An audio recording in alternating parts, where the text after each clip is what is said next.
오늘 로마서 8장 17절에 보면 자녀, 즉 상속자에게는 두 가지가 있다라고 하죠. 첫째는 예수 그리스도와 함께 받는 영광이라고 이야기하고, 또 하나는 그와 함께 영광을 받기 위하여 고난도 함께 받아야 한다라고 하는 그 고난, 이 두 가지가 있습니다.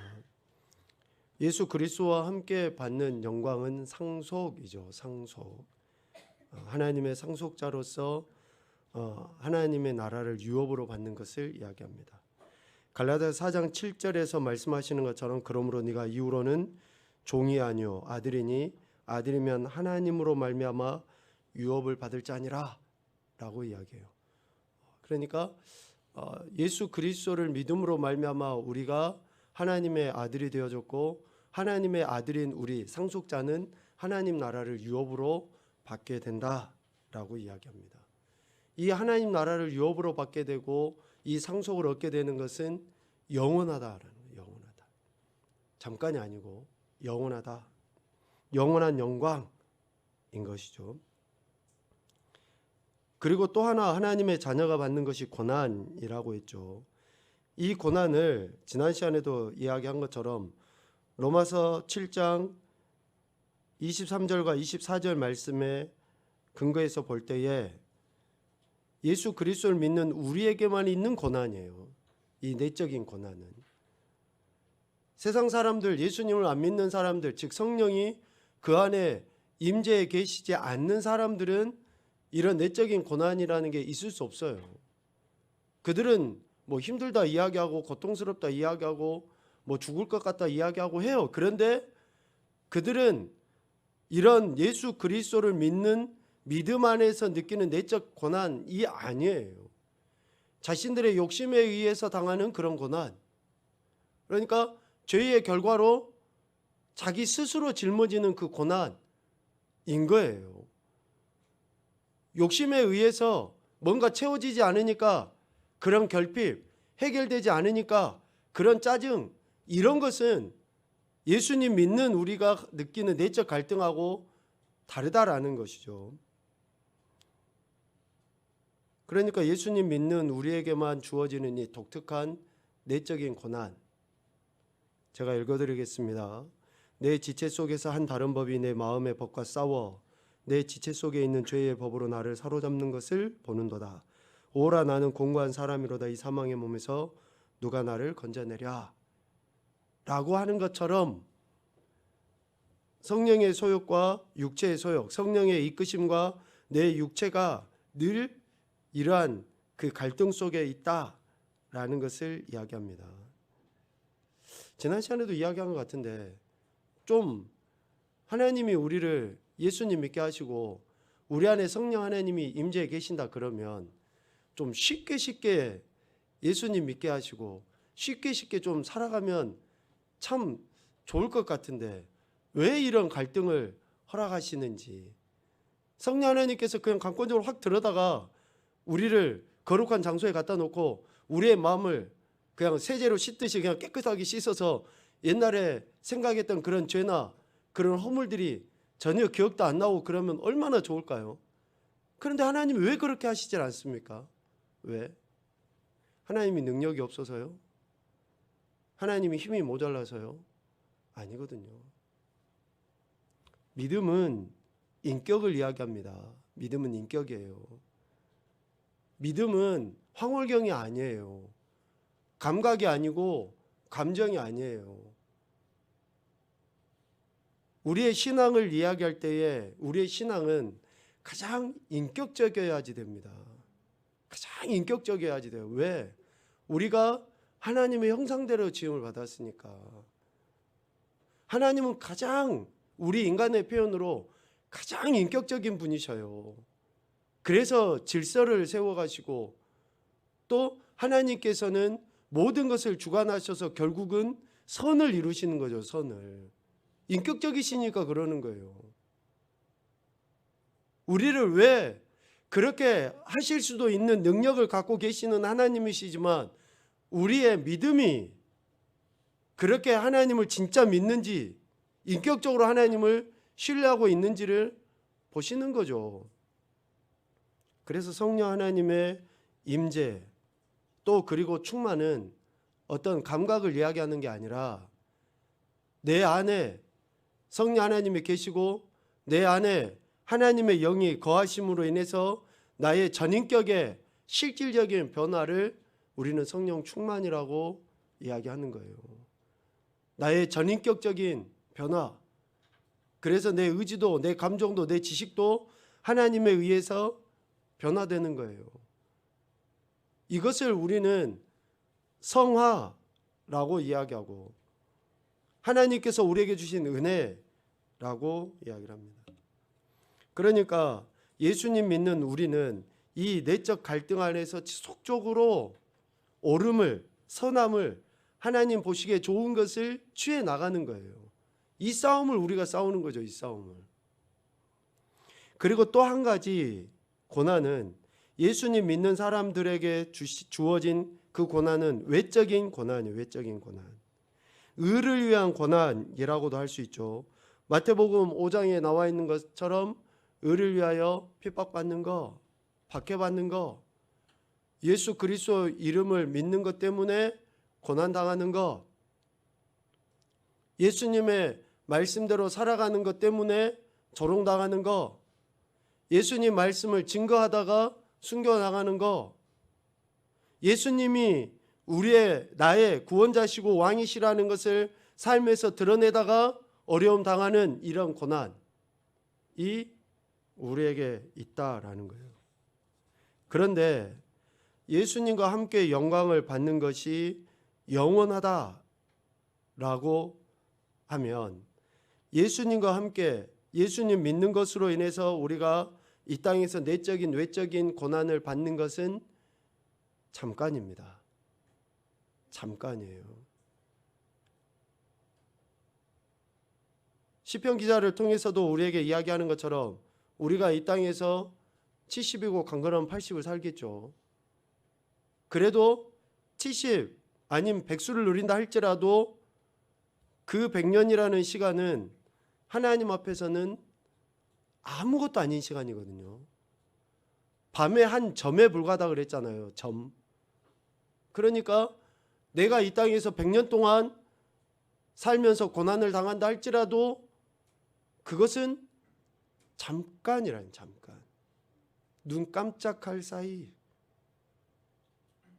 우리는 사는 동안 이러한 내적 외적인 고난과 갈등 속에 이것이 끝나지 않을 것 같고 이것으로 인해서 죽을 것 같고 그렇지만 하나님께서는 우리의 그러한 그 고난과 그러한 갈등들이 우리 인생 사는 동안에 잠깐이다 라고 이야기합니다.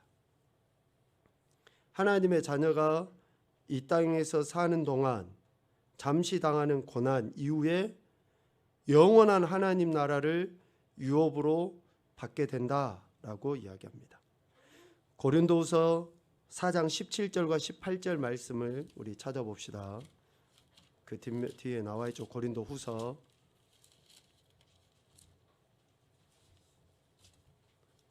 4장 17절 18절.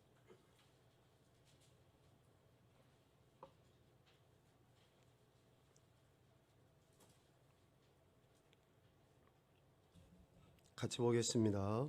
우리가 잠시 받는 환난에 경한 것이 지극히 크고 영원한 영광에 중한 것을 우리에게 이루게 함이니 우리가 주목하는 것은 보이는 것이 아니요 보이지 않는 것이니 보이는 것은 잠깐이요 보이지 않는 것은 영원함이라. 아멘. 여러분 믿습니까? 안 힘들다는 게 아니고요. 고통이나 갈등이 없다라는 게 아니에요. 있습니다. 정말 나 혼자 있는 것 같고 사방에 우겨싸임을 당해서 아무런 소망이 없는 것과 같을 수 있어요. 정말 죽고 싶은 생각이 들 수도 있습니다.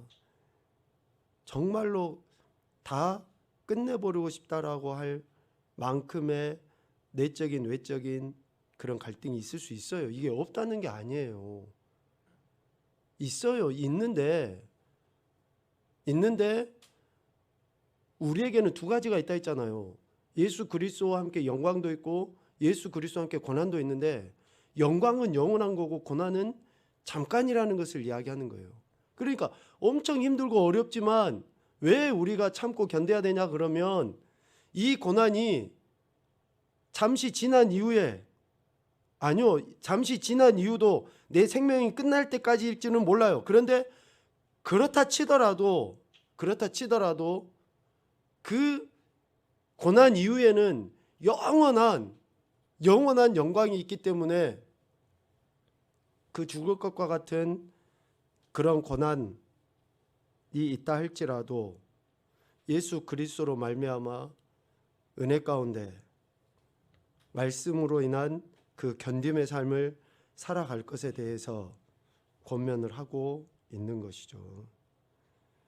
그러니까 고난이나 환난, 고통, 시련, 박해, 갈등, 문제 등을 대하는 우리의 자세가 어떠해야 됩니까? 이러한 것들이 이 땅에 사는 동안 잠시 동안만 허락된 것이다라는 것. 이러한 고난과 고통과 갈등이 내가 이 땅에 사는 동안 그게 50년, 100년일 수 있어요. 그런데 내가 이 땅에 사는 동안만 허락된 거예요. 그리고 또 하나는 이런 고통, 고난, 환난, 시련, 박해, 갈등, 문제들이 영원한 나라를 유업으로 받게 되면 어떻게 된다는 거예요? 없어진다는 거예요. 사라지게 된다는 거예요.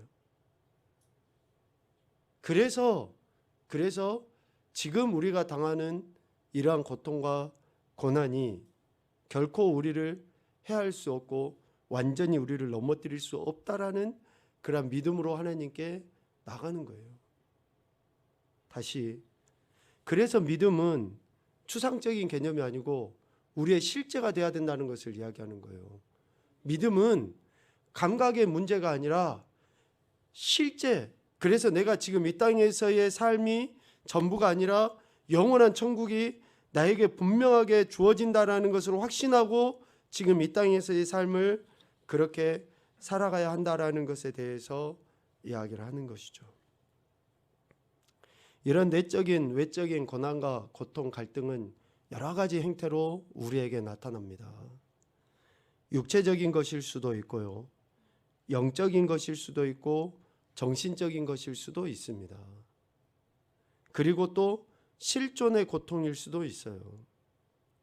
아니면 공동체를 이루고 살아가는 우리들의 사회적이나 또 어쩌면 정치적인 그런 고통일 수도 있습니다. 의를 위한 고통, 신앙을 지키기 위한 그 고통일 수도 있어요. 이러한 다양한 형태들로 우리에게 고통은 주어지게 되어 있습니다. 이러한 고통이 우리에게 주어질 때 우리가 어떻게 처신을 해야 하는가? 오늘은 그런 이야기를 좀 해보려 합니다. 또 그런 고통을 주신 목적이 뭔가? 라는 것들을 좀 생각을 해보려 하는 거죠. 자, 그러면 왜 우리에게 고통이 생기는 건가? 왜 이런 갈등, 문제, 내적인 이러한 갈등이 왜 생기는가? 성령의 소욕, 성령의 이끄심과 내 육체의 소욕이 늘 싸울 수밖에 없다고 하는데 왜 그러는가? 실질적으로 이 싸움은 우리 인간의 입장에서는 어쩌면 끝나지 않을 것 같죠. 그런데 이 싸움의 끝은 반드시 있습니다. 우리가 뭐 죽으면 끝난다 그런 차원의 문제가 아니라 내가 성령님께 굴복해버리면 끝나요. 고마워. 내가 성령님께 굴복해버리면 이 싸움은 끝납니다. 그런데 내가 성령님께 굴복하지 않으니까 여전히 내가 살아있으니까 내 소견대로, 내 감정대로, 내 상황대로 내가 배운 지식대로 살아가려 하니까, 즉 내 육체의 소욕이 강력하게 그렇게 나를 충동시키는 것을 허용하니까 이 싸움이 끝나지 않는 것처럼 여겨져요. 그래서 갈라디아서 2장 20절에서 이야기하는 것처럼 예수 그리스도와 함께 죽어야죠.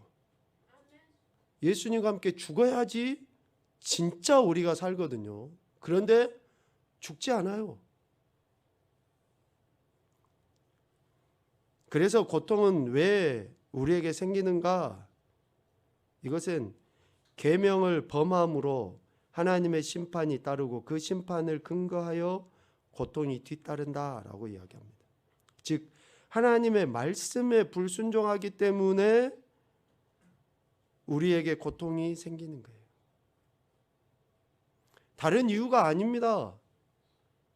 하나님 말씀을 거역하고 위반한 것 때문에 우리가 고통을 당하는 거예요. 관계 안에서 왜 우리가 관계가 불편해집니까? 하나님께 세우신 질서를 우리가 어그러뜨리니까 관계가 불편해진 거고, 그 관계의 불편함으로 인해서 꼴도 보기 싫다고 이야기하고 막 그러는 거 아니에요? 하나님의 말씀은 뭡니까? 그런데 그 말씀에 우리가 불순종하니까 그런 관계가 어그러지는 거죠. 물질도 마찬가지입니다. 왜 우리가 물질에 대해서 이렇게 허덕이게 됩니까? 만족을 못하고 그렇습니까? 하나님 말씀을 위배하니까 그러는 거예요. 하나님 말씀을 위배하니까 물질에 문제가 생겨요. 건강, 왜 우리의 육체에 이런 질병들이 계속 생기는 겁니까? 하나님 말씀을 위배하니까 그러는 거예요. 창세기 2장 17절에 하나님이 분명하게 말씀하셨죠. 먹지 말라 명령하셨고 먹으면 반드시 죽게 된다 라는 이런 고통이 따를 것에 대해서 하나님이 분명하게 말씀하셨거든요. 그런데 그 명령을 범해버려요. 창세기 3장 16절에. 그러니까 여자가 이런 고통을 당하게 되죠. 아담도 고통을 당하게 되고 하와도 고통을 당하게 돼요. 우리 3장 16절 말씀을 같이 보겠습니다. 시작. 또 여자에게 이르시되 내가 네게 임신하는 고통을 크게 더하리니 네가 수고하고 자식을 낳을 것이며 너는 남편을 원하고 남편은 너를 다스릴 것이니라 하시고. 아멘.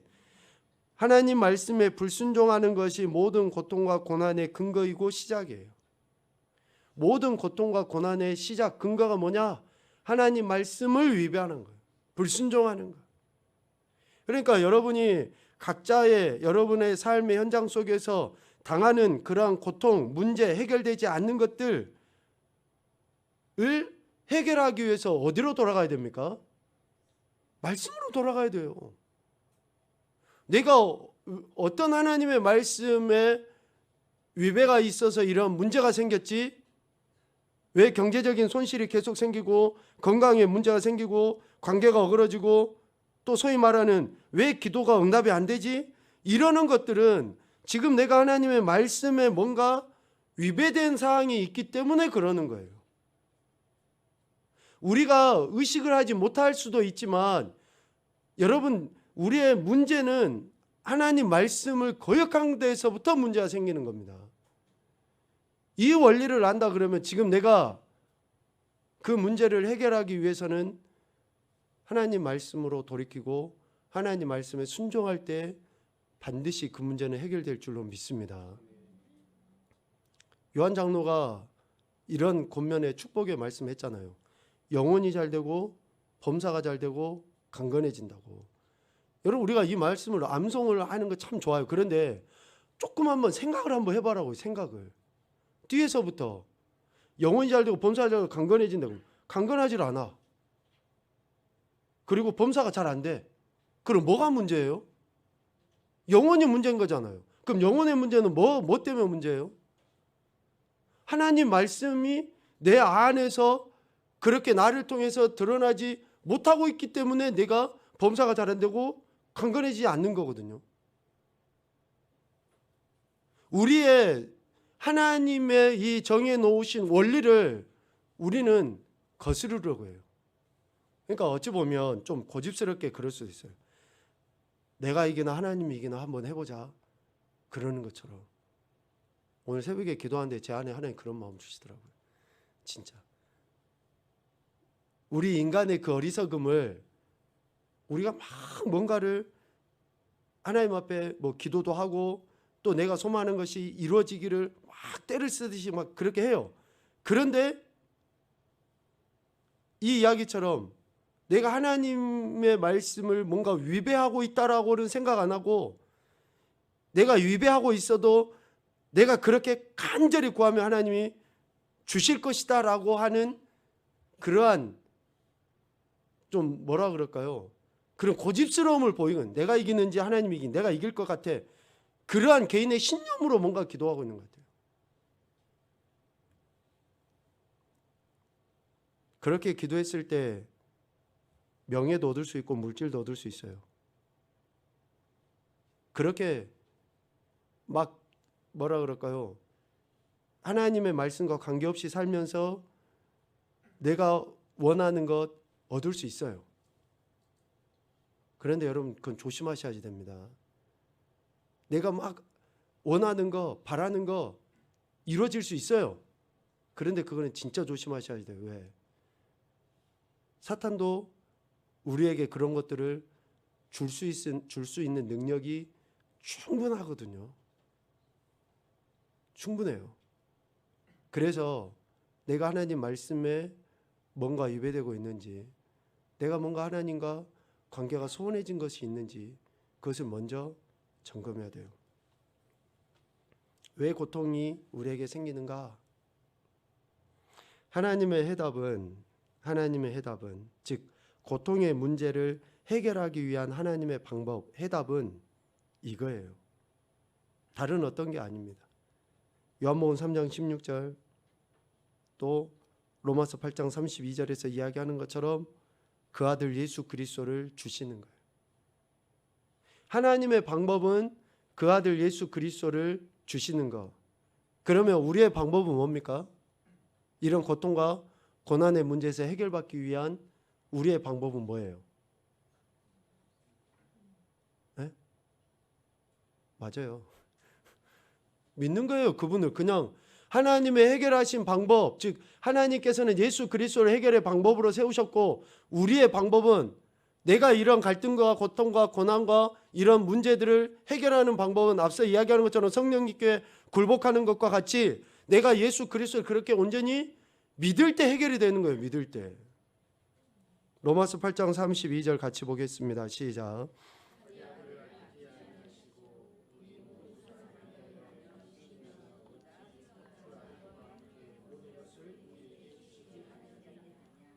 아멘. 우리의 눈이 어디에 머물러 있습니까? 어찌 그 아들과 함께 모든 것을 우리에게 주시지 아니하겠느냐? 여기에만 머물러 있어요. 여기에만 머물러 있으면 안 됩니다. 그 아들을 아끼지 아니하시고 우리 모든 사람을 위하여 내주신 이 전반부에 머물러야 돼요. 하나님께서 그렇게 그 아들 독생자까지 우리에게 내어주시면서까지 우리를 사랑하신 것에 대한 그 사랑에 대한 내 마음, 내 믿음이 어떠한가가 있어야지. 앞에 전반부는 없고 후반부에 하나님이 모든 것을 주신다라고 하셨어 라는 것에만 머물러 있으면 안 되는 거죠. 세 번째, 고통의 목적. 그럼 왜 우리에게 이런 내적인 외적인 고통과 갈등이 우리에게 있는가? 첫 번째, 죄를 깨닫게 하기 위함입니다. 혹시 여러분이 지금 고통을 당하고 있습니까? 그러면 내가 뭐 하나님 앞에 범죄한 것이 뭐 있지? 라고 그렇게 돌이키는 거예요. 우리는 갈등이 생기고 문제가 생기면 어때요? 남 탓을 해요. 상황 탓을 해요. 환경 탓을 하고. 내가 하나님 말씀에 위배되고 내가 하나님의 뜻을 거스르고 있는 것하고는 관계없이 꼭 다른 사람 탓을 하고, 죄를 깨닫게 하기 위함, 즉 회개의 기회를 주시기 위해서 우리에게 고통과 고난을 주시는 거예요.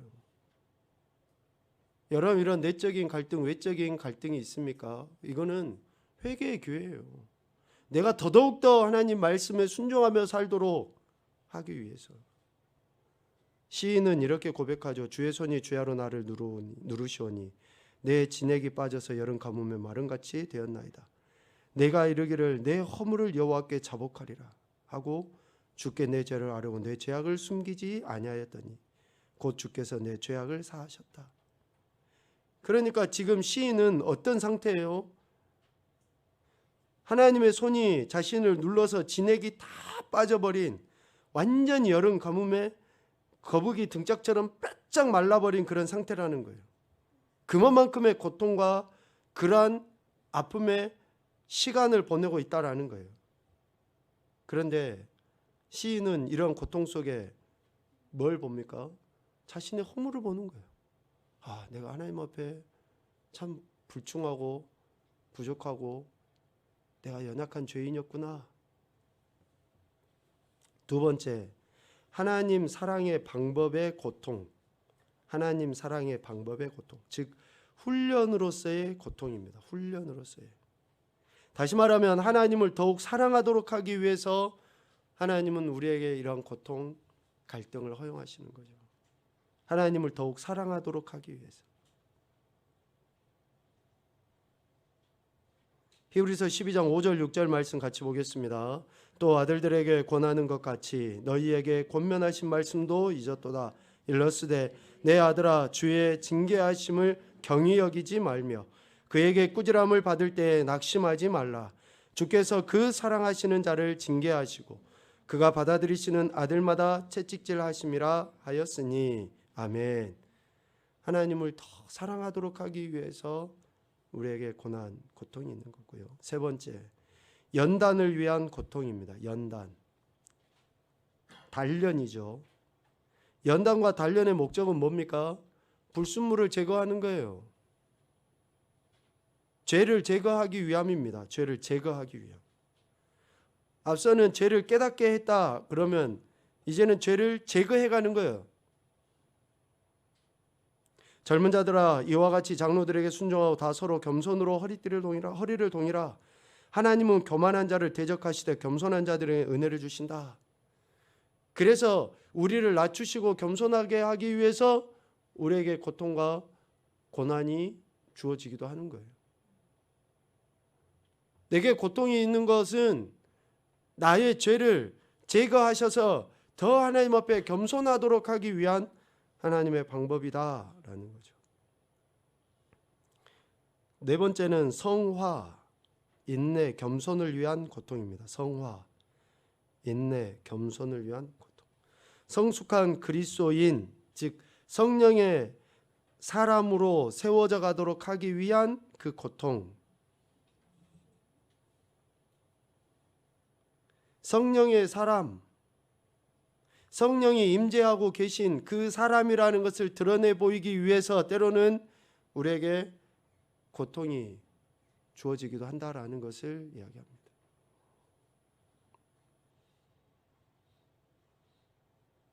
고린도후서 12장 7절 말씀을 우리 같이 한번 볼까요? 시작. 여러 계시를 받은 것이 지극히 크므로 너무 자만하지 않게 하시려고 내 육체의 가시 곧 사탄의 사자를 주셨으니 이는 나를 쳐서 너무 자만하지 않게 하려 하심이라. 아멘. 여러분 아시잖아요. 사도 바울이 얼마나 강력한 성령의 사람이었고 능력의 사람이었는가를. 그 능력들을 나타내 보여서 충분히 교만해질 수 있지만 하나님께서 허용하신 이 가시로 인해서 그는 늘 자기 자신을 하나님 앞에 겸손하게 낮췄습니다. 혹시 여러분 안에 이런 갈등이 있습니까? 좀 해결되지 않는 그런 문제들이 있냐고요. 그것을 불평과 원망의 그런 도구로 쓰지 마시고 더 하나님을 의지하는 겸손의 도구로 쓰셔야지 됩니다. 오랫동안 기도해도 해결이 되지 않는 게 있습니까? 그것은 더 기도하라고 하나님이 주신 거예요. 시작. 네. 오랫동안 기도했는데 해결이 안 돼요. 그럼 이게 아니라 더 기도하라고 하나님이 해결 안 해주신 걸로 받아들이시고 겸손해지면 되는 거예요. 이게 성령의 사람의 모습이니까. 다섯 번째, 하나님의 성품에 참여케 하기 위한 고통입니다. 하나님의 성품에 참여케 하기 위한 고통. 다시 말하면 하나님의 자녀됨을 드러내도록 하기 위한 그 고통이라는 것이죠. 우리가 환난 당하는 것도 너희가 위로와 구원을 받게 하려는 것이요. 자, 사도 바울과 복음을 증거하는 자들이 환난을 당해요. 그런데 그들이 환난 당하는 이유가 뭡니까? 너희가 위로와 구원을 받게 하기 위함이다라고 분명하게 이야기합니다. 그리스도인의 이런 고통과 환난은 그냥 의미 없이 주어진 게 아니라는 거예요. 그 의미도 최상의 의미고 가치이죠. 영혼을 구원하는 그런 목적을 위해서 그리스도인들이 고난당하는. 그러니까 최초의 복음이 증거될 때 선교사님들이 복음을 증거하러 오지에 갑니다. 그런데 실질적으로 뭐 복음을 전하지도 못하고 예수 입도 뻥긋도 못하고 배에서 내리다가 그냥 순교를 당하시다든지, 얼마 되지 못해서 풍토병에 걸려서 죽임을 맞이하신다든지. 그런데 어때요? 그들이 뭐 예수를 제대로 전한 것도 아니고 복음을 제대로 전한 것도 아닌데 세기가 점점 바뀌어져 가면서 어떻습니까? 그 지역에는 많은 복음의 열매들이 맺힌 거예요. 그러니까 그들은 고통을 당하고 순교를 당하는 것으로 어때요? 그 구원의 열매들을 맺게 된 거라는 것이죠. 지금 그 이야기를 하는 거예요. 그러니까 하나님의 자녀됨을 드러내 보이는 거예요. 우리가 고통을 당하는 것으로 인해서. 오늘 로마서 8장 17절의 이야기하고 똑같잖아요. 내가 고통을 당하는 것은 자녀이기 때문에 고통을 당하는 거예요. 사탄 원수마귀가 자녀된 우리를 그대로 내버릴 턱이 없어요. 왜?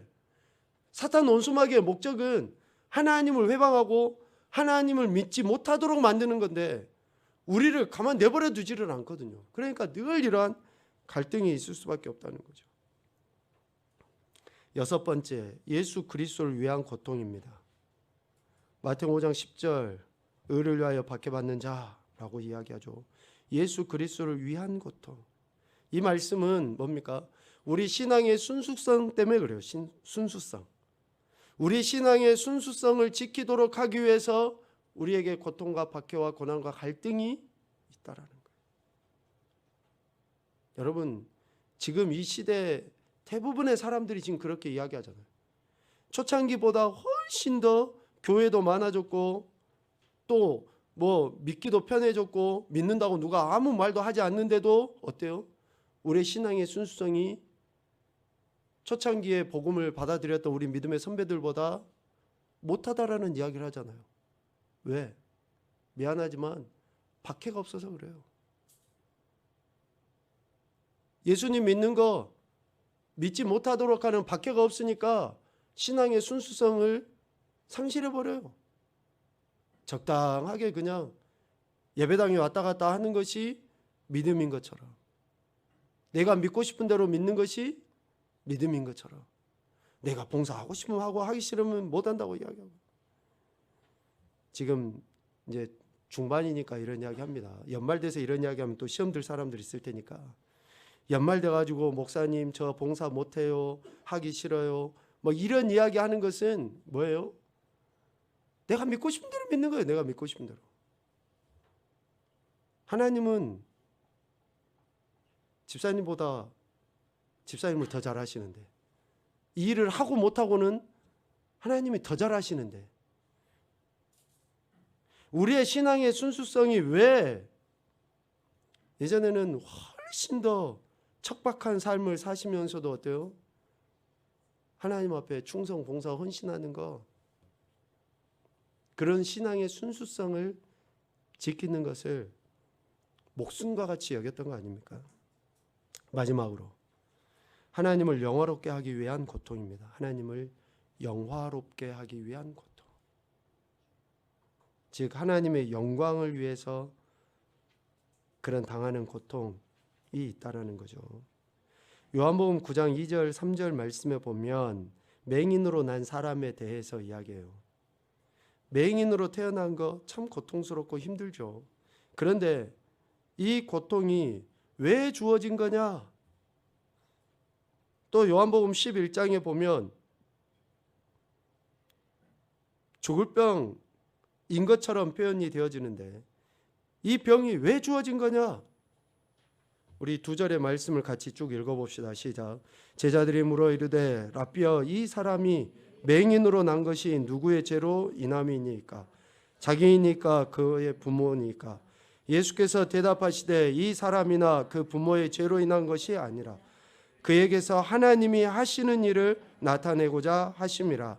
예수께서 들으시고 이르시되 이 병은 죽을 병이 아니라 하나님의 영광을 위함이요 하나님의 아들이 이로 말미암아 영광을 받게 하려 함이라 하시더라.